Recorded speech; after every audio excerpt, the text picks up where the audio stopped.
क्या आप किडनी की पथरी से परेशान हैं? क्या आपको पित्त की थैली में पथरी की समस्या है? बहुत लंबे समय से आंतों में जमा गंदगी को डिटॉक्स करना चाह रहे हैं या फिर हड्डियों के बुखार से परेशान हैं?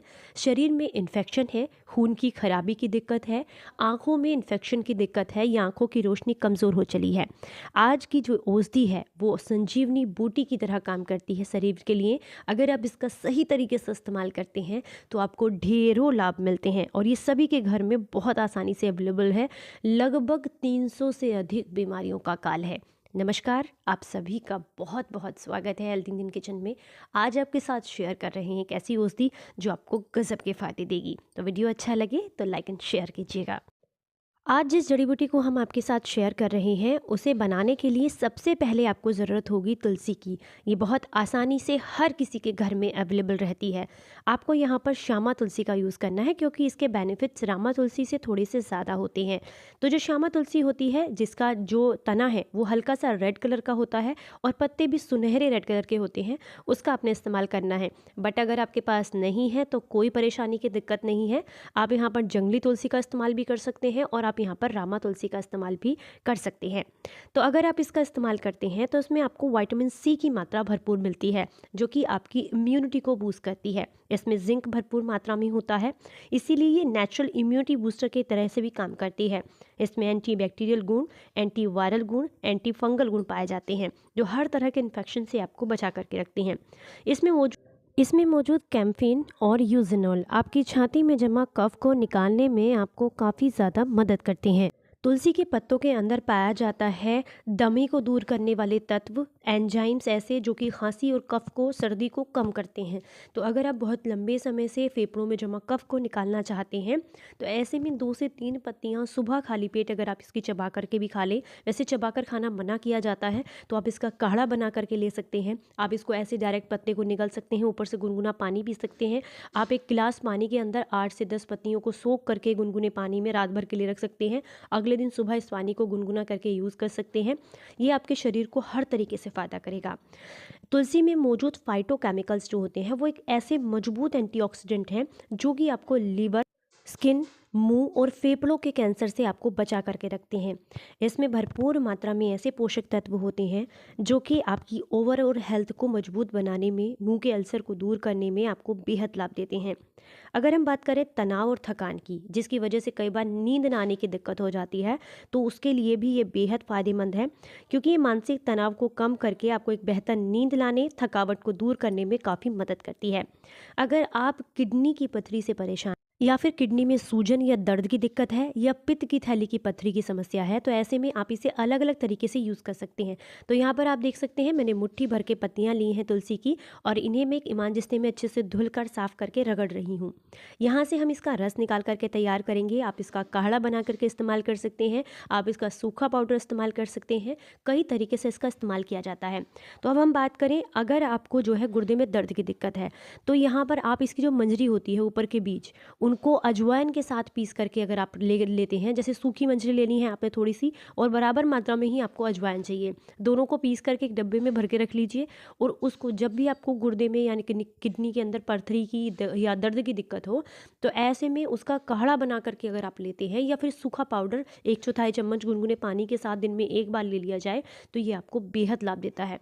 गुर्दे के दर्द में तो ये आपको तुरंत असर करता है। तो अगर आपको सूजन की वजह से या किडनी की वजह से दर्द की दिक्कत हो रही है तो ऐसे में आप अजवाइन और तुलसी की मंजरी का इस्तेमाल ज़रूर कीजिएगा। तुलसी बॉडी को डिटॉक्सिफाई करती है और साथ ही साथ शरीर में जमा जितना भी गाउट होता है, जितना भी यूरिक एसिड है, उसको आपके शरीर से बाहर निकाल के जोड़ों के दर्द में भी काफ़ी राहत देती है। ये आपके शरीर के लिए काफ़ी फ़ायदेमंद है, लेकिन इसे सही तरीके से इस्तेमाल करना बहुत ज़रूरी है।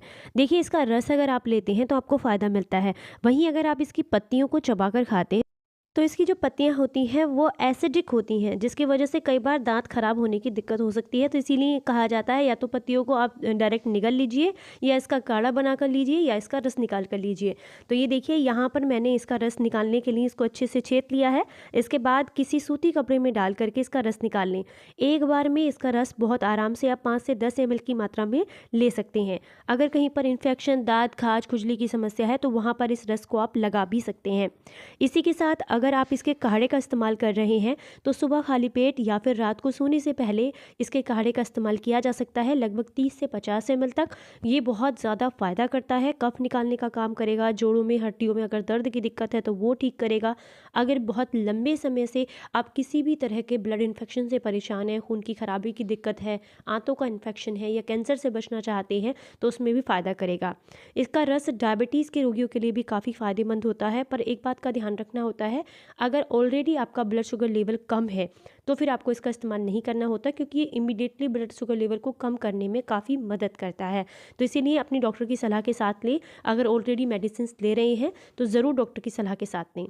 इसी के साथ अगर आपको सर्दी, खांसी या कफ की दिक्कत है तो ऐसे में इसके रस में आप थोड़ा सा यहाँ पर सौंठ का पाउडर ज़रूर ऐड कीजिएगा, जो कि आपको बेहद फ़ायदा करता है, जोड़ों के दर्द वालों के लिए भी बहुत अच्छा होता है। तो 1/4 चम्मच आप यहाँ पर सौंठ का पाउडर ज़रूर डालें। दूसरा तरीका है, अगर आपको कफ की समस्या हो रही है तो ऐसे में थोड़ा सा काले मिर्च का पाउडर, थोड़ा सा तुलसी का रस, थोड़ा सा शहद और थोड़ा सा सौंठ पाउडर, इन सब को आप अच्छे से मिक्स करके ये एक तरीके का कफ सिरप बना करके तैयार कर सकते हैं, जो कि आप 1 चम्मच तक बच्चों को भी दे सकते हैं और 2 चम्मच तक आप खुद भी ले सकते हैं। आपको सर्दी, खांसी, जुकाम, कफ में बहुत राहत देता है। अगर आपको लगता है ये थोड़ा ठंडे तासीर का है तो आप इसमें हल्का सा गुनगुना पानी भी मिक्स कर सकते हैं, लेकिन ध्यान रखना है क्योंकि शहद मिला हुआ है तो गर्म पानी इसमें ऐड नहीं करना है। इसका काढ़ा बनाने के लिए आप इसकी 10 से 12 पत्तियां ले सकते हैं आराम से, और 1 कप पानी लीजिए, इसमें थोड़ा सा सेंधा नमक मिक्स कीजिएगा, 2 लौंग जो होती हैं उनको रगड़ करके डाल दीजिएगा। इसी के साथ एक हरी इलायची को कूट कर या फिर इसी तरीके से खोल कर डाल दीजिएगा, ताकि इसके भी पूरे फ़ायदे मिले। ये आपकी हड्डियों के बुखार के लिए बहुत ज़्यादा फ़ायदेमंद काढ़ा होता है। आप इसमें एक छोटा टुकड़ा दालचीनी का भी ऐड कर सकते हैं अगर आपको हाई ब्लड प्रेशर की दिक्कत है तो, क्योंकि जो दालचीनी होती है वो ब्लड प्रेशर को कंट्रोल करने का काम करती है और कम करने में भी, और खून का जो गाढ़ापन होता है उसको पतला करने में भी काफ़ी मदद करती है। इसमें थोड़ा सा उबाल आ जाए धीमी आंच पर तो बस आप इसे छान करके पी लीजिएगा। इसमें आप चाहें तो थोड़ा अदरक भी मिक्स कर सकते हैं या सौंठ पाउडर भी डाल सकते हैं। ये जो काढ़ा होता है ये आपके शरीर से कफ को निकालने के साथ साथ हड्डियों के बुखार में, और साथ में अगर आप बहुत लंबे समय से पथरी की समस्या से परेशान हैं तो उसमें भी आपको राहत देगा। लेकिन ध्यान रखना होता है कि अगर आप इसका काढ़ा ले रहे हैं तो उसके साथ साथ 2 से 2.5 लीटर पानी पीना अनिवार्य है, तभी आपकी पथरी निकलेगी।